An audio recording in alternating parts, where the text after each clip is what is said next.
بسم اللہ الرحمن الرحیم۔ شروع اللہ کے نام سے جو بڑا مہربان نہایت رحم والا ہے۔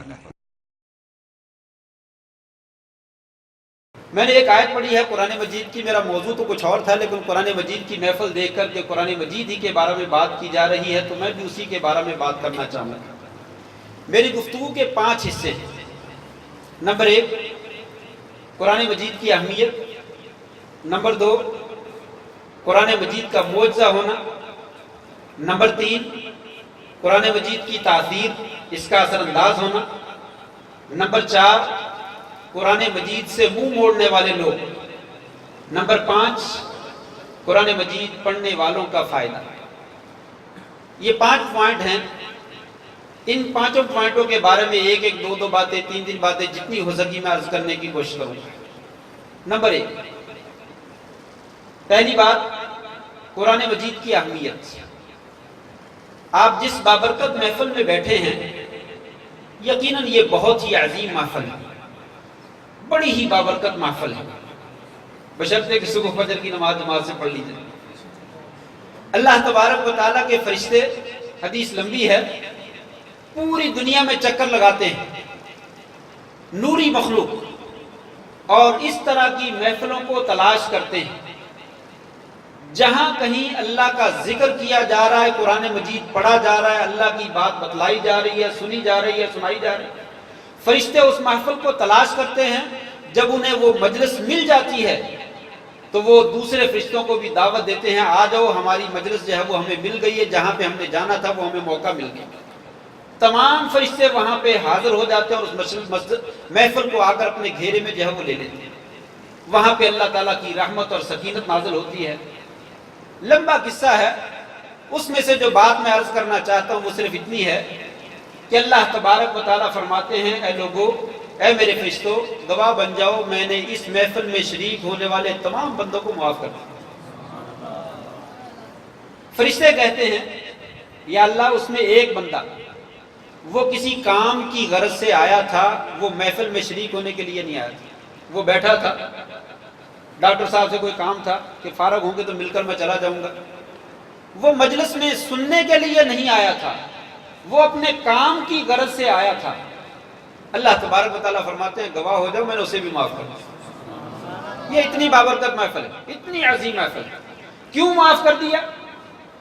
حدیث میں الفاظ ہیں، ہؤلاء قوم لا یشقی بہم جلیسہم، یہ ایسے لوگ ہیں ان کے ساتھ بیٹھنے والا کبھی انسان بدبخت ہو ہی نہیں سکتا، بد نصیب ہو ہی نہیں سکتا۔ گویا کہ نیک لوگوں کی محفلوں میں بیٹھنے والا آدمی نیک بن جاتا ہے، اور برے لوگوں کی محفل میں بیٹھنے والا آدمی برا بن جاتا ہے۔ کوئی جوئے کی محفل میں بیٹھے اور کہے میں جوا کھیلتا نہیں ہوں، تو وہاں پہ خاک لینے کے لیے گیا۔ جب وہ ان کے ساتھ بیٹھ گیا ہے تو انہی کے ساتھ اس کا شمار ہوتا ہے۔ اور اگر نیک لوگوں کی محفل میں بیٹھ گیا ہے، چاہے وہ نیکی کا کام کے لیے نہیں بھی آیا، وہ تب بھی نیک لوگوں میں شمار ہوگا، اور اللہ تبارک و تعالیٰ نیک لوگوں کے ذریعے سے اسے بھی معاف فرمائے گا۔ یہ پہلی اہمیت ہے قرآن مجید کی محفل۔ نمبر 2، دوسری اہمیت، وہ لوگ بڑے خوش نصیب ہیں جو قرآن مجید پڑھتے ہیں، یاد کرتے ہیں، یاد کرواتے ہیں اور اس طرح کی محفلوں کا انعقاد کرتے ہیں۔ جن بچوں نے قرآن مجید یاد کیا ہے، حدیث پاک میں آتا ہے، آپ نے یہ حدیث سن رکھی ہے، کل قیامت کے دن ان کے والدین کو سونے کا، ہیرے جواہرات کا جو ہے وہ اتنا خوبصورت اور چمکدار تاج پہنایا جائے گا، اس کی روشنی سورج کی روشنی سے کہیں زیادہ ہوگی۔ کون سا سورج؟ وہ جو لاکھوں میل ہم سے، کروڑوں میل دور ہے اس وقت۔ اگر وہ سورج تمہارے اس گھر میں، اس چھت کے نیچے، اس مسجد کے اندر آ جائے تو اس کی چمک کتنی ہوگی؟ قیامت کے دن جو حافظ قرآن اور عالم قرآن کے والد کو تاج پہنایا جائے گا، اس تاج کی چمک سورج کی اس روشنی سے بھی زیادہ ہے۔ اس قدر عظیم مقام ہے۔ آپ نے فرمایا تھا، فما ظنکم بالذی عمل بہ، پھر اس بندے کے بارے میں کیا خیال ہے جس نے قرآن خود پڑھا ہے اور قرآن کے مطابق عمل کیا ہے؟ اللہ تبارک و تعالیٰ اس کے ساتھ کیسا معاملہ فرمائے۔ کتنی باتیں ہو گئی؟ جاگ رہے ہیں؟ مجھے آواز تو دے دیجئے۔ کتنی ہوئی؟ 2 باتیں ہو گئی۔ تیسری بات مشہور حدیث ہے، یہ بھی آپ نے سن رکھی ہے، خیرکم من تعلم القرآن وعلمہ۔ خیر صفت کا صیغہ ہے، مبالغے کا معنی پایا جاتا ہے۔ تم میں سے سب سے زیادہ بہترین انسان وہ ہے جو قرآن مجید پڑھتا ہے اور قرآن پڑھاتا ہے۔ یہ بات میں یا تم یا کوئی ڈی ایس پی یا کوئی وزیر اعلیٰ یا کوئی وزیر اعظم یا کوئی صدر نہیں کہہ رہا، سید الانبیاء خاتم النبیین حضرت محمد الرسول اللہ صلی اللہ علیہ وسلم، کائنات کی سب سے اعلیٰ ہستی، جن کی زبان سے نکلا ہوا ہر لفظ بالخصوص شریعت کے بارے میں وما ينطق عن الهوى ان هو الا وحی یوحی، وہ ان کا اپنا ذاتی کلام نہیں ہے بلکہ اللہ تبارک و تعالیٰ کا کلام ہے۔ وہ فرما رہے ہیں کہ تم میں سے سب سے زیادہ بہترین انسان وہ ہے جو قرآن مجید پڑھتا ہے اور قرآن پڑھاتا ہے۔ اہمیت کے بارے میں یہ 3 باتیں ہی کافی ہیں تاکہ میں بات کو آگے بڑھاؤں اور اپنی بات جلدی ختم کر دوں۔ نمبر 2، دوسری بات کیا تھی ذرا مجھے بتلائیے، پتہ چلے آپ جاگ رہے ہیں کہ نہیں جاگ رہے۔ میں نے 5 پوائنٹ شروع میں ذکر کیے تھے، ان میں سے دوسرا پوائنٹ کیا تھا؟ سامعین میں سے میرے سامنے بیٹھنے والے، پہلا میں نے یہ ذکر کیا تھا قرآن مجید کی اہمیت۔ اب پتہ چلے گا نا کون جاگ رہا ہے، مجھے آخر میں لگا دیا تاکہ سوئے میں آپ بولتے رہو یا سوئے رہیں گے۔ بتائیے دوسرا پوائنٹ کیا تھا؟ جاگنے کا مطلب یہ ہے کہ سننا ہے، اسے یاد کرنا ہے تاکہ یہ دل میں اترے، آپ خود بھی فائدہ اٹھائیں، اپنے بچوں کو بھی فائدہ دیں۔ لوگوں یہ چیزیں ہیں، ان کو یاد کرو۔ نمبر 2 میں نے دوسرا ذکر کیا تھا قرآن مجید معجزہ، نمبر 1 اہمیت اور نمبر 2 قرآن مجید کا معجزہ ہونا۔ قرآن مجید معجزہ ہے، بڑا زبردست معجزہ ہے کئی اعتبارات سے۔ ایک اعتبار تو یہ ہے کہ اللہ تبارک و تعالیٰ نے مشرکین مکہ کو چیلنج کیا کہ آپ یہ کہتے ہو کہ یہ نبی صلی اللہ علیہ وسلم اپنی طرف سے قرآن مجید بنا کر لے آیا، اس کا کوئی ساتھی ہے وہ اس کو بنا کر دیتا ہے، یہ کسی بندے کا کلام ہے، نعوذ باللہ من ذالک کسی شیطان کا کلام ہے۔ چلیے آپ کو اپنی عربی دانی کے اوپر بڑا عبور حاصل ہے اور بڑا فخر ہے، تمہیں اپنی زبان کے اوپر اتنا ناز ہے کہ تم دنیا کے لوگوں کو اجمی کہتے ہو، گونگا کہتے ہو، گونگا، اپنے آپ کو تم عربی کہتے ہو۔ ذرا مجھے اس طرح کا قرآن مجید بنا کر تو لا کر دیکھو، تم ہی بنا لو، جس طرح اس نبی نے بنا لیا ہے تم بھی بنا لو۔ یہ تو ان پڑھ ہے نبی، اور تم تو پڑھے لکھے ہو، تمہیں تو اپنی عربی زبان کے اوپر جو ہے وہ بڑا ناز ہے، اس طرح کا قرآن مجید بنا کر۔ چلیے وہ نہ بنا سکے، 10 سورتیں جو ہے وہ بنا کر لے آؤ، نہیں لا سکے، کہا ایک سورت ہی بنا کر لے آؤ۔ اس طرح کی ایک چھوٹی سورت، ایک آیت نہیں، ایک جملہ نہیں، ایک سورت جس میں پورا مضمون بیان کیا گیا قرآن مجید کا، وہ بنا کر لاؤ۔ وہ عاجز آ گئے اور اس طرح کی ایک سورت بھی بنا کر نہ لا سکے۔ بلکہ کئی نبوت کا دعویٰ کرنے والوں نے دعویٰ کیا کہ ہمارے اوپر بھی وحی آتی ہے، ہم نے بھی صورتیں بنائی ہیں۔ کسی نے کہا سناؤ تو صحیح، اس نے پڑھ کر سنائی۔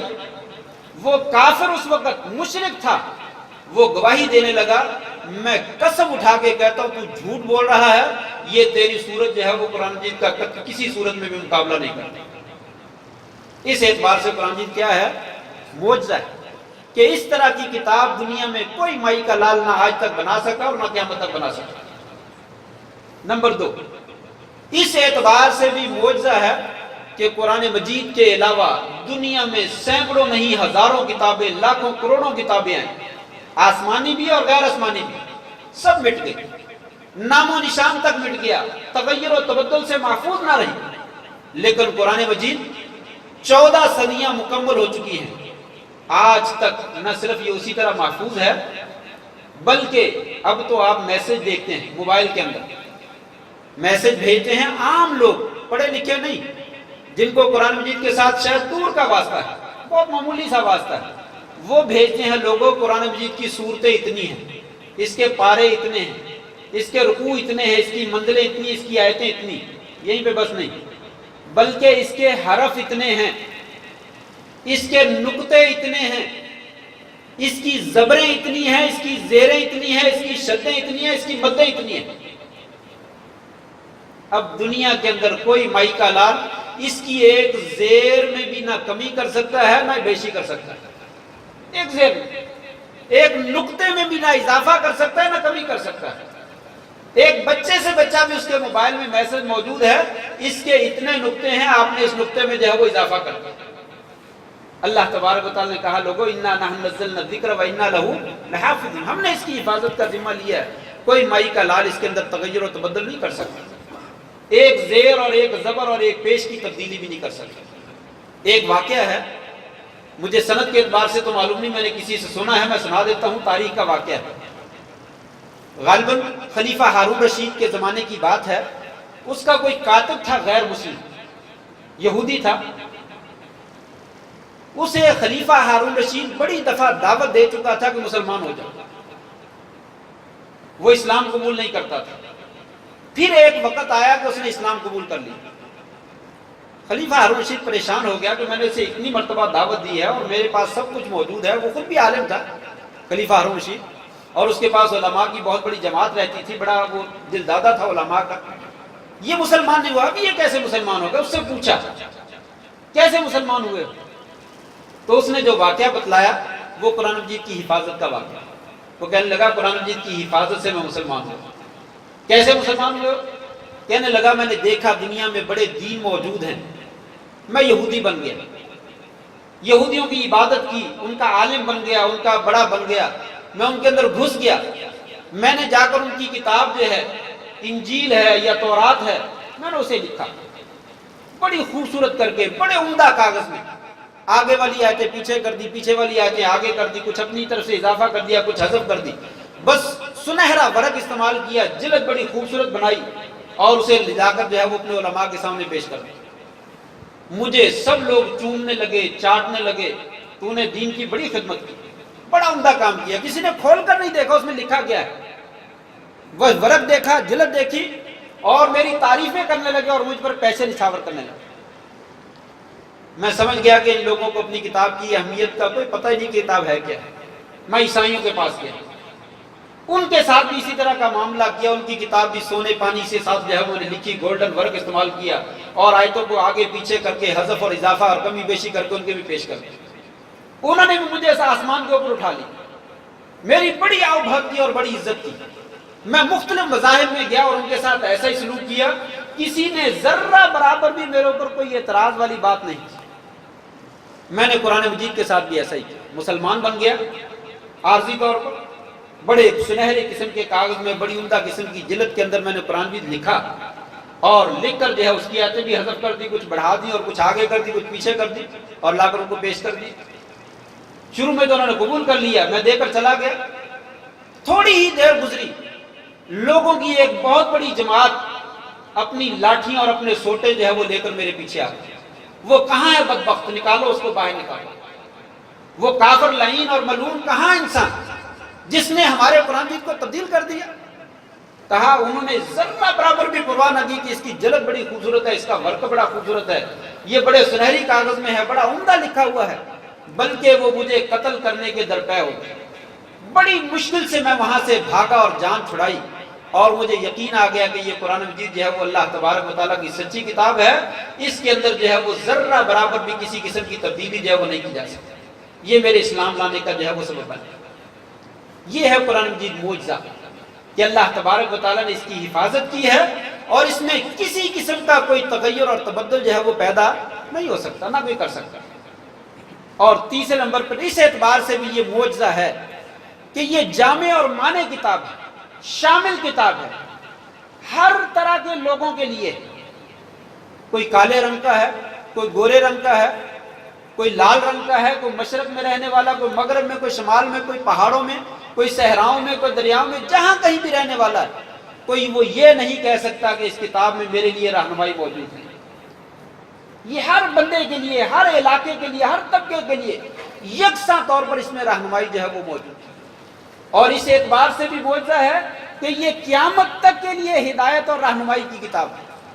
قیامت تک کے لیے کوئی آدمی آج کھڑا ہو کر یہ نہیں کہہ سکتا یہ 1400 سال پہلے تو کتاب کی ہدایت ٹھیک تھی، آج یہ نہیں چل سکتی، یہ 20 سال کے بعد نہیں چل سکتی، 100 سال کے بعد نہیں چل سکتی.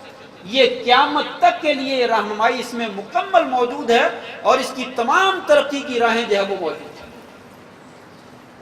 دو باتیں، قرآن مجید کی اہمیت کے بارے میں بھی کچھ ذکر ہو گیا اور معجزہ ہونے کے بارے میں بھی 2-3 باتیں میں نے ذکر کر دی۔ تیسری بات، کیوں بھائی بات جاری رکھوں؟ سمجھ آ رہی ہے؟ جاگ رہے ہیں؟ یہ سامنے والے تو آواز نہیں دے رہے، یہ تو خاموش ہیں۔ یہ گھٹنے چھوڑ دیجئے، ذرا ہاتھ کھڑے کر کے دکھائیے، بتا کون کون سویا ہوا بلا۔ چلیے جاگنے والے کھڑا کر لیں۔ ماشاءاللہ ماشاءاللہ، اللہ برکت فرمائے۔ تیسری بات، قرآن مجید کی تاثیر کی۔ قرآن مجید کے اندر اثر بھی بہت زیادہ ہے۔ جب اس کو پڑھا جاتا ہے تو بڑا لطف آتا ہے، بڑا مزہ آتا ہے، اور یہ دل چیر کر جو ہے وہ اثر کرتی ہے۔ اگر ہم اس قرآن مجید کو پہاڑوں کے اوپر نازل کر دیتے، آپ دیکھتے کہ وہ اس کی خشیت سے، اللہ کی خشیت سے خشوع اور خضوع کرتے ہوئے، عاجزی کرتے ہوئے گر پڑتے، ریزہ ریزہ ہو جاتے، پہاڑ نرم ہو جاتے، ان سے پسینے اور پانی پھوٹ پڑتا۔ لیکن افسوس کہ ہم جو ہے وہ قرآن مجید پڑھتے بھی ہیں، سنتے بھی ہیں، ہمارے اوپر اثر نہیں ہوتا۔ قصہ سناؤں، کہانی سناؤں تو سب لوگ دلچسپی سے سنتے ہیں، بلکہ ڈرامہ دیکھیں تو آنکھوں سے آنسو جاری ہو جاتے ہیں، اور رمضان میں قرآن مجید سنیں تو نیند آنا شروع ہو جاتی ہے، تھک جاتے ہیں، بار بار پاؤں کو دباتے ہیں، ٹانگوں کو کبھی خارش کرتے ہیں کہ ادھر کچھ ہو گیا ادھر کچھ ہو گیا۔ ہمارے اوپر قرآن مجید اثر نہیں کرتا، اس کا سبب جو ہے وہ آگے آ گیا۔ قرآن مجید بڑی تاثیر والی کتاب ہے۔ جبیر ابن مطعم رضی اللہ تعالیٰ بیان کرتے ہیں کہ آپ صلی اللہ علیہ وسلم نے مغرب کی نماز میں ایک سورت پڑھی اور ایک آیت پڑھی، ام خلقوا من غیر شیء ام هم الخالقون ام خلقوا السماوات والارض بل لا یوقنون۔ یہ آیت پڑھی، قاد قلبی ان یطیر، مجھے ایسے محسوس ہوا میرا سینہ پھٹ جائے گا اور میرا دل نکل کر جو ہے وہ باہر اٹھ جائے گا۔ ایک آیت سن کر کہا مجھے ایسا محسوس ہوا میرا سینہ شک ہو جائے گا، پھٹ جائے گا اور میرا دل اڑ جائے گا جیسے پرندہ اڑ جاتا ہے۔ کیوں؟ اس لیے کہ اللہ تبارک و تعالیٰ نے اس آیت میں ہمیں جھنجھوڑ کر کہا، اے مشرکین، اور تم بتوں کی پوجا کرتے ہو، ان کے سامنے سجدہ کرتے ہو، یہ مٹی کی ڈھیریاں تمہارے ہاتھوں کی بنائی ہوئی ہیں، مجھے بتاؤ تو صحیح انہیں کس نے پیدا کیا؟ انہوں نے اپنے آپ کو خود پیدا کر لیا ہے؟ آسمان اور زمین کو کس نے بنایا ہے؟ تم کیوں نہیں عقل کرتے؟ تم سوچ و بچار کیوں نہیں کرتے؟ غور و فکر کیوں نہیں کرتے؟ مجھے بتاؤ تو صحیح، ان مورتیوں نے اپنے آپ کو خود پیدا کیا یا ان کو پیدا کرنے والا کوئی اور ہے؟ اور آسمان و زمین کو کس نے پیدا کیا؟ کہنے لگے مجھے سمجھ آ گیا کہ آسمان اور زمین تو انہوں نے نہیں پیدا کیا، جن کو ہم نے معبود بنا رکھا ہے آسمان و زمین کو تو اللہ نے پیدا کیا۔ تو جب اللہ پیدا کرنے والا ہے تو معبود اور الہ اور مشکل کشا تو وہ ہونا چاہیے۔ مجھے ایسا محسوس ہوا کہ میرا سینہ شک ہو جائے گا، پھٹ جائے گا اور میرا دل جو ہے وہ اڑ جائے گا۔ ایک آیت، چلیے شاید آپ کو بات سمجھ نہیں آئی۔ ایک بہت بڑے متقی اور پرہیزگار اور نیک انسان ہے۔ نیک انسان بننے سے پہلے ذرا غور کیجئے گا، وقت کے بہت بڑے چور اور ڈاکو ہیں اور ظالم آدمی، بہت بڑا وقت کا چوٹی کا ظالم اور ڈاکو ہے، دیواریں پھلانگ کر گھروں میں چلا جاتا ہے اور جو کچھ لوٹ سکتا ہے لوٹ دیتا ہے۔ کہتا ہے ایک دن میں چوری کرنے کے لیے، ڈاکہ مارنے کے لیے کسی گھر میں داخل ہوا، دیوار پہ چڑھ گیا، دیوار کے اوپر چڑھ کر گھر میں چھلانگ لگانے لگا۔ ابھی میں نے چھلانگ نہیں لگائی، کوئی آدمی اپنے طور پہ قرآن مجید کی آیت پڑھ رہا، میرے لیے نہیں پڑھ رہا تھا، اپنے لیے پڑھ رہا تھا۔ اس آدمی کی ایک آیت، صرف ایک آیت، پورا قرآن نہیں، پوری سورت نہیں، صرف ایک آیت میرے کانوں سے ٹکرائی۔ الم یعن للذین آمنوا ان تخشع قلوبهم لذکر اللہ وما نزل من الحق۔ الم یعن، کیا ابھی وہ وقت نہیں آیا مومنوں کے لیے ان کے دل اللہ کے حکم سے ڈر جائیں اور جھک جائیں، وہ اللہ کے حکموں کے اوپر جو ہے وہ آمنا و صدقنا کہہ دیں، اپنے سروں کو جھکا دیں، وہ اپنی چوریوں سے، ڈاکے سے اور برائیوں سے اور گناہوں کے کاموں سے باز آ جائے۔ ابھی وہ وقت نہیں آیا؟ کہنے لگے ایک آیت میں نے سنی اور وہ کانوں میں نہیں، وہ داخل ہوتی ہوتی میرے دل میں چلی گئی اور میں چیخا، بلا کیوں نہیں، وہ وقت آ گیا ہے، وہ وقت آ گیا ہے۔ آگے چھلانگ لگانے کی بجائے پیچھے کو پلٹا، باہر چھلانگ لگائی اور واپس گھر میں آیا، رو رو کر جا کر اللہ سے معافی مانگی اور توبہ کی، اور وقت کا اتنا نیک اور متقی انسان بن گیا۔ آج دنیا مثال بیان کرتی ہے، لوگوں اگر تم نے نیک بننا ہے تو فضیل ابن عیاض کی طرح کا نیک بننا. یہ قرآن مجید کی تاثیر ہے. اور ایک صحابی، یہ قصہ تو آپ نے سن رکھا ہے، 2 آدمی پہرا دے رہے تھے، ایک سو رہا تھا اور ایک جاگ رہا تھا، اور وہ نماز پڑھ رہا تھا اور دشمن کا تیر لگا، اس نے نکالا اور تلاوت جاری رکھی، دوسرا تیر نکالا، تیسرا نکالا، نماز ختم کی، اپنے بھائی کو جگایا، مجھے سنبھالو میں تو زخمی ہوں. کہا جگایا کیوں نہیں؟ کہا سورۃ کہف کی تلاوت کر رہا تھا، سورۃ کہف کی تلاوت ختم کرنے سے پہلے میرا جی نہیں چاہا کہ میں اپنی نماز کو ختم کروں. شدید زخمی ہے، 3 تیر لگ چکے ہیں اور جسم سے خون کے فوارے ابل رہے ہیں. کہتا سورۃ کہف کی تلاوت شروع کر رکھی تھی، اسے ختم کرنے سے پہلے میرا جی نہیں چاہا کہ میں نماز کو ختم کروں. مجھے سکون نہیں آیا جب تک میں نے سورت ختم نہیں کی. آج باہر نماز پڑھ رہے ہوں اور امام صاحب اندر کھڑے ہوں اور باہر بارش شروع ہو جائے اور امام صاحب جو ہے وہ قل هو اللہ احد کی جگہ پہ سورۃ بقرہ نہیں بلکہ لم یکن الذین شروع کر دیں. نماز کے اندر ہی میرا خیال ہے کہ اللہ معاف فرمائے شاید لوگ گالیاں دینا شروع کر دیں اور بھاگ جائیں. یہاں کو نماز، یہ کو نماز ہے، امام صاحب کو پتہ نہیں کیا ہو رہا. وہ کہتے 3 تیر لگے اور میرا نماز ختم کرنے کو جی نہیں چاہا، اس لیے کہ قرآن مجید کی تاثیر ایسی. اللہ نے خود کہا اگر ہم پہاڑوں پہ نازل کر دیتے تو پہاڑ ریزہ ریزہ ہو جاتے، لیکن آپ کیسے ہیں ٹس سے مسی نہیں ہوتے. کیوں نہیں ہوتے؟ اس کی وجہ میں آگے ذکر کر رہا ہوں. چوتھے پوائنٹ میں 3 باتیں ہو گئی، وہ 3 ہو گئی کہ 4 ہو گئی؟ نمبر 1، نمبر 2 آگے سے بتلائیے، ادھر سے نہیں آگے سے ادھر سے. نمبر 2 معجزہ اور نمبر 3 تاثیر. جزاکم اللہ خیر، بارک اللہ فیک.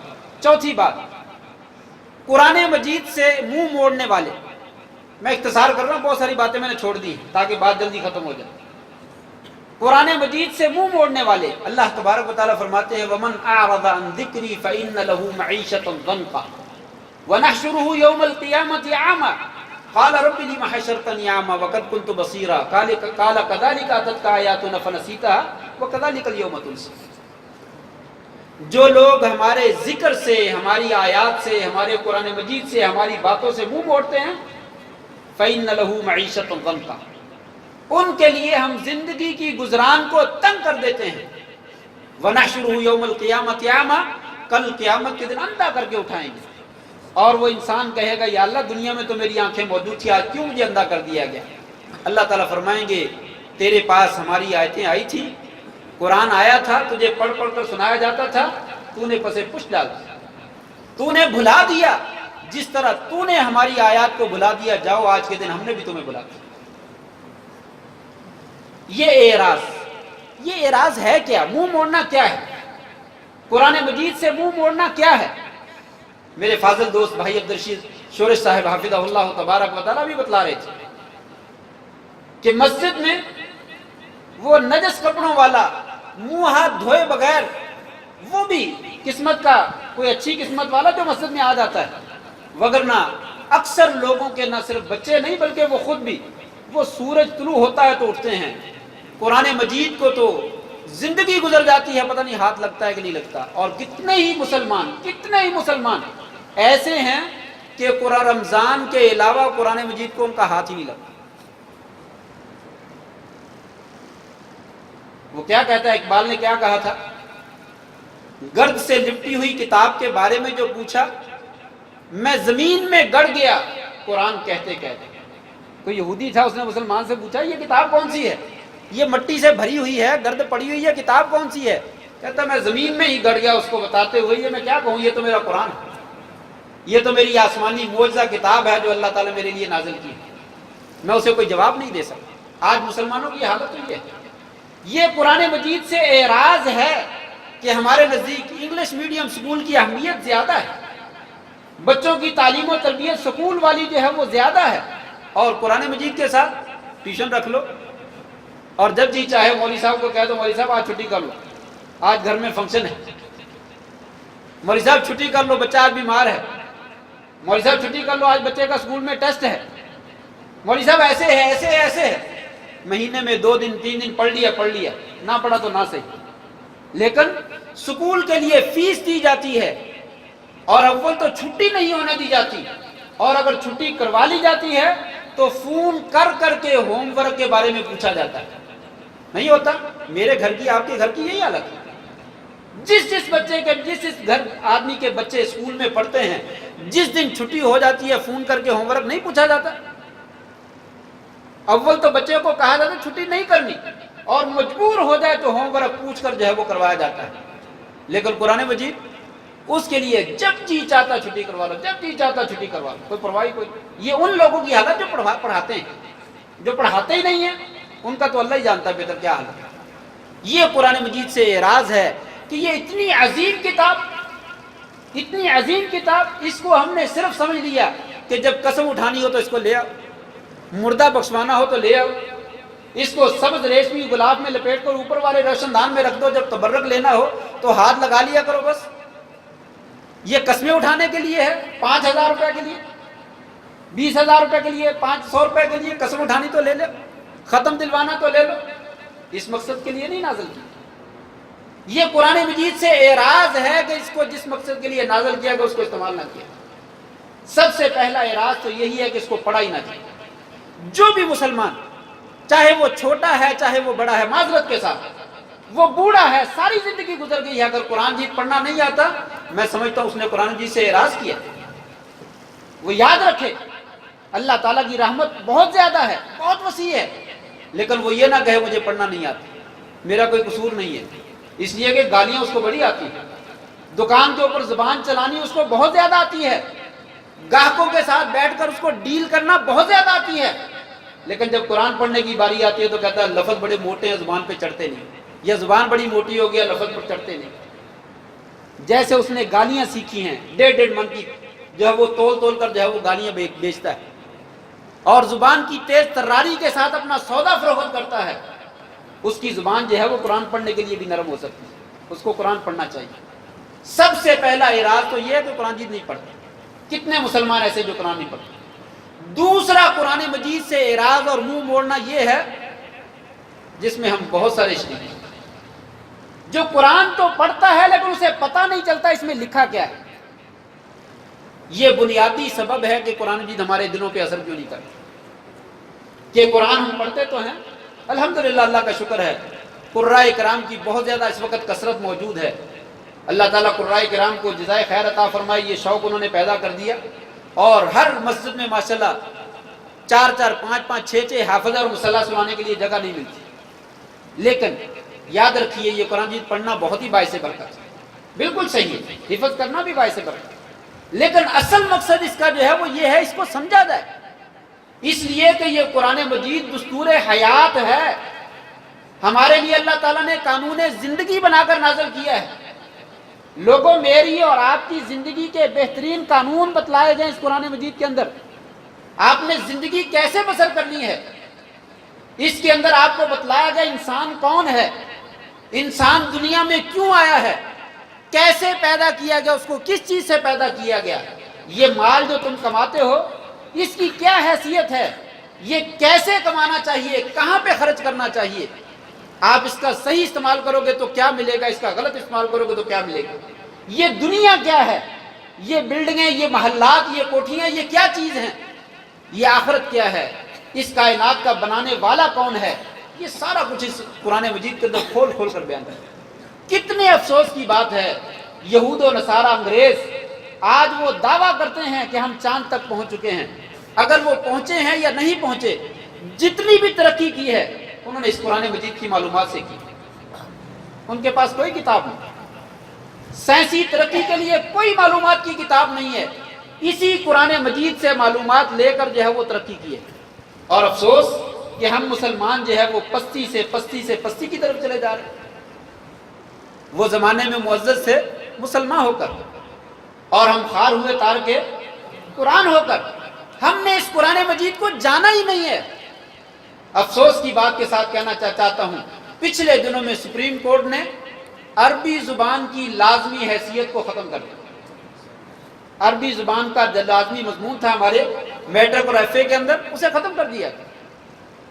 یہ مسلمان ہیں جنہیں دیکھ کر شرمائے یہود، وہ پہلے ہی کوئی نہیں پڑھتا، اب جو ہے جب عربی کو آپ اختیاری قرار دیں گے تو کون عربی رکھے گا. اور پھر میٹرک اور رافعہ کے اندر عربی زبان کے چیپٹر اتنے مشکل رکھے ہیں، بڑے سے بڑا ادیب بھی جلدی سے ان کو حل نہیں کر پاتا، کون پڑھے گا؟ کوئی مسلمان جو ہے وہ عربی مضمون رکھنے کے لیے تیار ہے۔ یہ دشمنوں کی سازش ہے، اور اس کے اندر ہم مسلمان جو ہے وہ رنگے ہوئے ہیں، اور ہمارے مسلمان فیصلہ دے رہے ہیں کہ پاکستان میں جو ہے وہ اسکولوں کے نصاب میں عربی زبان جو ہے وہ لازمی نہیں ہونی چاہیے۔ انا للہ و انا الیہ راجعون۔ یہ قرآن مجید سے اعراض نہیں تو اور کیا ہے؟ پھر اس قوم کے اوپر عذاب نازل نہیں ہوں گے تو اور کیا نازل ہوگا؟ اس کو سمجھنا یہ بنیادی میری اور آپ کی ضرورت ہے۔ بہت سارے علماء نے لکھا ہے، لوگوں قرآن مجید کو ترجمے کے ساتھ پڑھنا یہ فرض ہے۔ کہاں ہم سوئے ہوئے ہیں؟ کتنے ہی علماء کا میں نے فتویٰ پڑھا ہے، انہوں نے کہا یہ قرآن مجید وہ لوگ جن کی زبان عربی نہیں ہے ان کے لیے ترجمے کے ساتھ پڑھنا یہ فرض ہے، فرض۔ اس لیے کہ یہ قرآن مجید مولویوں کے لیے نازل نہیں ہوا، یہ عربیوں کے لیے نازل نہیں ہوا، یہ پوری مخلوق کے لیے ہے، تمام انسانوں کے لیے ہے، اور سب لوگوں کے لیے ہے۔ اللہ تعالیٰ نے اس کو نظام زندگی اور قانون زندگی بنا کر نازل کیا، تو یہ فرض ہے اس کو دیکھ کر اس کو ترجمے کے ساتھ پڑھا جائے۔ جب ترجمے سے پڑھیں گے پھر دل کے اوپر یہ اثر کرے گا، جب آپ سنیں گے پھر اثر کرے گا۔ پھر قرآن مجید جب سنیں گے تو کہیں کہ قاری صاحب تب تھوڑی سی تلاوت اور کریں، ابھی تو بات سمجھ میں آ رہی تھی۔ کتنے بندوں کو سنا میں نے، مولوی صاحب آپ جو آج آپ نے جو آیتیں پڑھی ہیں، میں تو گھر سے بڑا پریشان آیا تھا، بڑا پریشان تھا، مجھے فلاں مصیبت آئی تھی، اور آپ نے مصیبت والی آیتیں پڑھ کے میرے دل کو ٹھنڈا کر دیا، مجھے سکون مل گیا، مجھے راحت مل گئی، مجھے تو ہارٹ اٹیک ہونے والا تھا، لیکن آپ نے قرآن مجید کی وہ آیتیں پڑھی جس نے مجھے دل کو جو ہے وہ ٹھنڈ ڈال دی، مجھے سکون مل گیا۔ یہ قرآن مجید کی تاثیر ہے۔ تو دوسرا اعراض قرآن مجید سے یہ ہے کہ ہم اس کو سمجھ کر نہیں پڑھتے ہیں۔ کتنے مسلمان ہیں جن کو سمجھ کر قرآن مجید پڑھنا آتا ہے؟ کتنے مسلمان؟ اگر میں یہ کہوں کہ 90% مسلمان، چلو مبالغہ نہ کریں، زیادہ اتنا ہی کہہ لیں، 90% مسلمان اتنے ہیں جن کو قرآن پڑھنا نہیں آتا، اس میں کوئی مبالغہ نہیں۔ مسلمانوں میں 90% مسلمان ایسے ہیں جن کو قرآن نہیں پڑھنا آتا۔ آپ وزیروں مشیروں کے انٹرویو سنتے رہتے ہیں، ان کو کلمہ نہیں آتا، سورۃ اخلاص نہیں آتی۔ یہ دم درود کرنے والے پیروں فقیروں کو کلمہ نہیں آتا، قرآن کہاں آتا ہو؟ اور اس میں اور اضافہ کر لیں، 10% مان لیں چلو پڑھنا آتا ہوگا، 10% کے بعد جو ہے وہ 5% میرا خیال ایسے بندے نہیں ہوں گے جن کو ترجمے کے ساتھ پڑھنا آتا ہوگا۔ 1% بڑا مبالغہ ہے میرا خیال، 1% مسلمان ہوں گے جن کو ترجمے کے ساتھ پڑھنا آتا ہوگا۔ چلیے یہ بھی نکال دیں آگے۔ تیسرا قرآن مجید سے منہ موڑنا، ترجمہ بھی آتا ہے، قرآن مجید پڑھنا بھی آتا ہے، لیکن عمل نہیں کرتے۔ سود کی آیتیں اس قرآن مجید میں موجود ہیں، جھوٹ کی آیتیں اس قرآن مجید میں موجود ہیں، چوری کی آیتیں اس قرآن مجید میں موجود ہیں، بے ایمانی کی آیتیں موجود ہیں۔ لوگوں چوری نہیں کرنی، لوگوں ڈاکہ نہیں ڈالنا، لوگوں جھوٹ نہیں بولنا، لوگوں غیبت نہیں کرنی، لوگوں کسی کے اوپر زیادتی نہیں کرنی، کسی کو کم تول کے نہیں دینا۔ لیکن آج کیا نتھو کیا بھتو، ہر آدمی جو ہے وہ دوسرے کو لوٹ لینا چاہتا، دوسرے کو مار دینا چاہتا، اپنی تجوریاں بھر لینا چاہتا، دوسرے کے اوپر ظلم کرنا چاہتا۔ یہ قرآن مجید پہ کیا اثر کرے گا؟ کیا ومن اعرض عن ذکری فإن له معیشۃ ضنکا، ہماری دنیا تنگ نہیں ہے؟ یہ تیسرا منہ موڑنا ہے کہ انسان خود عمل نہیں کرتا۔ نمبر 4، چوتھا اعراض یہ ہے کہ انسان جو ہے وہ قرآن مجید پڑھتا بھی ہے اور قرآن مجید کے مفہوم کو جانتا بھی ہے، قرآن مجید پر عمل بھی کرتا ہے، لیکن پھر عمل کرنے کے بعد اس کو آگے نہیں پہنچاتا۔ یہ مولویوں کی ذمہ داری نہیں ہے، ٹھیک ہے ان کی ذمہ داری ہے، ان کی زیادہ ہے، لیکن بلغوا عنی ولو آیا، ایک بھی آیت کا اگر آپ کو علم ہے تو اس کو پہنچاؤ، لیکن صحیح مسئلے کا علم۔ ایسے نہیں کہ مولوی صاحب موجود ہیں، عالم خطیب موجود ہے، اور کسی نمازی نے مسئلہ پوچھ لیا اور درمیان میں سے 20 بندے بول پڑے، تو تجھے اتنا بھی نہیں پتا، یہ تو ایسے ہے، یہ تو ایسے ہے۔ یہ انتہائی بدتمیزی ہے، انتہائی بے ادبی ہے اور گستاخی ہے اہل علم کی اور قرآن کی اور حدیث کی۔ جب عالم موجود ہے اور اس سے مسئلہ پوچھا جاتا ہے، تجھے اور مجھے بولنے کی کیا ضرورت ہے؟ خاموش رہیے، مسئلہ آتا بھی ہے تو عالم کو بتلانے دیجیے۔ ہاں جس وقت عالم موجود نہیں ہے، آپ موجود ہیں اور آپ کو مسئلہ آتا ہے اور 100% آتا ہے، پھر بتلائیے۔ 100% نہیں آتا تو نہ بولیے، آپ کو تبلیغ کرنے کا کوئی حق نہیں جب تک آپ کو 100% مسئلے کا علم نہیں۔ یہ وبال بن جائے گا کوئی آدمی غلط بات جو ہے وہ لوگوں تک پہنچاتا ہے. تو آگے پہنچانا جس کو مسئلے کا علم، سود کا پتہ ہے حرام ہے، آپ اپنے بھائی کو بتلائیے جس کے ساتھ کاروبار کرتے ہیں. مولوی وہاں تک نہیں پہنچ سکے گا، ممکن ہے ساری زندگی نہ پہنچ سکے، آپ ہر روز اس کے ساتھ جا کر کاروبار کرتے ہیں. آپ کو معلوم ہے یہ سود کھاتا ہے، بھائی یہ نہ کھا، یہ نہ کہو تو سود کھاتا ہے، تو حرام کھاتا ہے، تو گیا جہنم میں مردود ہوگا، یہ ہو گیا وہ نہ. یہ طریقہ نہیں ہے تبلیغ. تبلیغ کا طریقہ بھائی دیکھو آپ کو مجھ سے بڑی پیار ہے، مجھے آپ سے بہت محبت ہے، آپ بہت میرے اچھے ساتھی ہیں، ہم بڑے اچھے پارٹنر ہیں، بڑا اچھا کام کر رہے ہیں، بس آپ میں ایک مجھے تھوڑی سی خامی نظر آتی ہے، اگر آپ اس کو بھی درست کر لیں تو بڑا ہی اچھا ہو جائے. یہ جو آپ سود کھاتے ہیں یہ اچھا نہیں ہے. یہ ذرا دیکھو آیت، یہ اللہ تعالیٰ کی آیت کیا کہہ رہی، قرآن مجید کیا کہہ رہا، ذرا پڑھو تو صحیح. کیا اللہ سے اعلان جنگ کرنا درست ہے؟ اللہ کی دشمنی مول لینا درست ہے؟ اس طریقے سے یہ ہر بندے کی ذمہ داری ہے تبلیغ کر. نماز پڑھتے ہیں اپنے بچوں کو اٹھائیے، یہ نہیں کہ بڑے ہو گئے اب میں کیا کہوں، اب میں اس کو کہوں نماز پڑھنے کا، یہ خود بڑا ہے. نہیں، آپ کی ذمہ داری ہے، بیٹا اٹھو. 20 سال کا ہے، 25 سال کا ہے، شادی شدہ ہے، بچوں والا ہے، اسے اٹھا کر لائیے. آپ نے نہیں اٹھانا تو کس نے اٹھانا؟ بیٹا اٹھو، اٹھو، چلے نماز پڑھنے چلے. اس وقت تک گھر سے نہ نکلیے جب تک اپنے بچوں کو ساتھ نہ لے. وگرنہ کل قرآن مجید یہ کہے گا ومن اعرض عن ذکری فإن له معیشۃ ضنکا.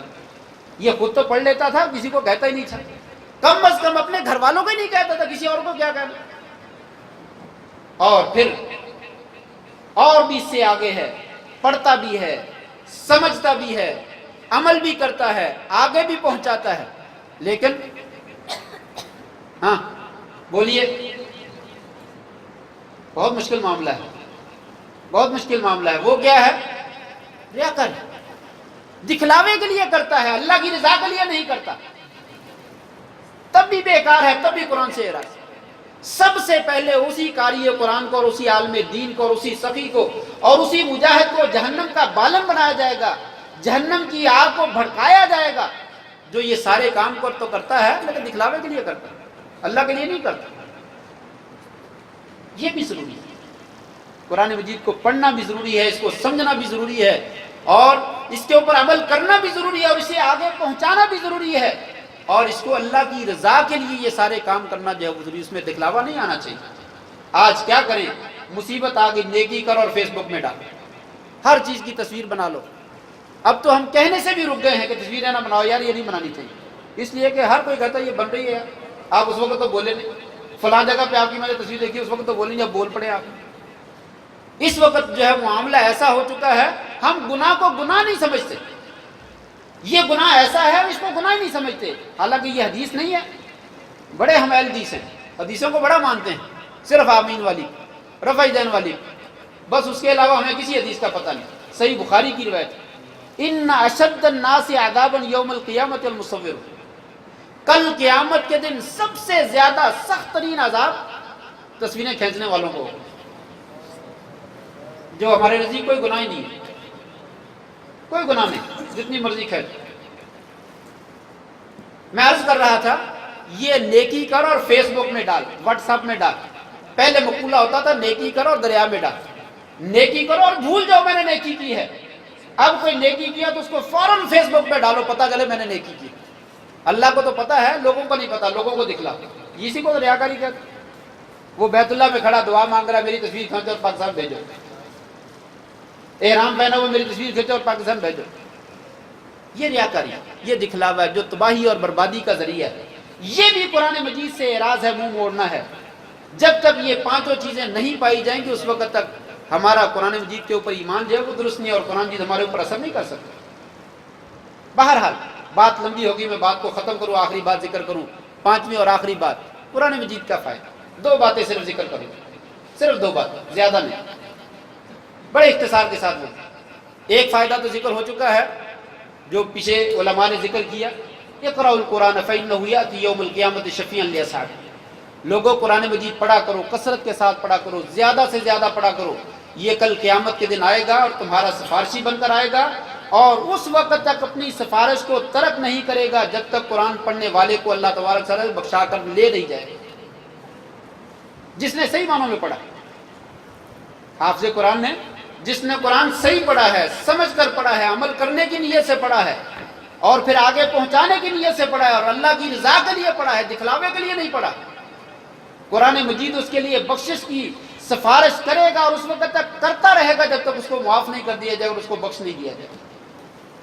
اور دوسرا فائدہ یہ آخرت میں ہی فائدہ نہیں دے گا، دنیا میں بھی فائدہ دے گا، یہ دنیا میں بھی فائدہ دے گا۔ کئی قسم کے فائدے ہیں، اس میں سے ایک حدیث تو یہ ہے، آپ صلی اللہ علیہ وسلم فرمایا لا تجعلوا بیوتکم قبورا، لوگوں اپنے گھروں کو قبرستان نہ بناؤ۔ وقرؤوا فیہا سورۃ البقرہ، اپنے گھروں میں سورہ بقرہ کی تلاوت کیا کرو۔ اس کا مطلب یہ ہے کہ قبرستان میں قرآن نہیں پڑھا جاتا، اور جس جگہ پہ قرآن پڑھا جاتا ہے وہ قبرستان نہیں ہوتا۔ لا تجعلوا بیوتکم قبورا، اپنے گھروں کو قبرستان نہ بناؤ۔ وقرؤوا فیہا سورۃ البقرہ، اس میں سورہ بقرہ کی تلاوت کرو۔ فإن أخذها برکہ، سورہ بقرہ کا پڑھنا بڑا ہی باعث برکت ہے۔ وترکها حسرہ، اور اس کو چھوڑ دینا بڑا ہی حسرت کا باعث ہے، بڑے افسوس کا باعث ہے۔ ولا تستطيعوا البطل او كما قال علیہ الصلوۃ والسلام، لوگوں سورہ بقرہ کا توڑ جادوگروں کے پاس موجود نہیں، نظر بد والوں کے پاس، حاسدوں کے پاس، شریروں کے پاس، جادوگروں کے پاس سورہ بقرہ کا توڑ موجود نہیں ہے۔ اگر پڑھو تو صحیح، اس کو صحیح معنی کے ساتھ، اس کو غور و فکر کے ساتھ، اللہ کے فضل سے گھروں سے جو ہے وہ سب شیطانی اثرات جو ہے وہ ختم ہوتے ہیں۔ آخری حدیث ذکر کر کے اپنی بات ختم کر رہا ہوں۔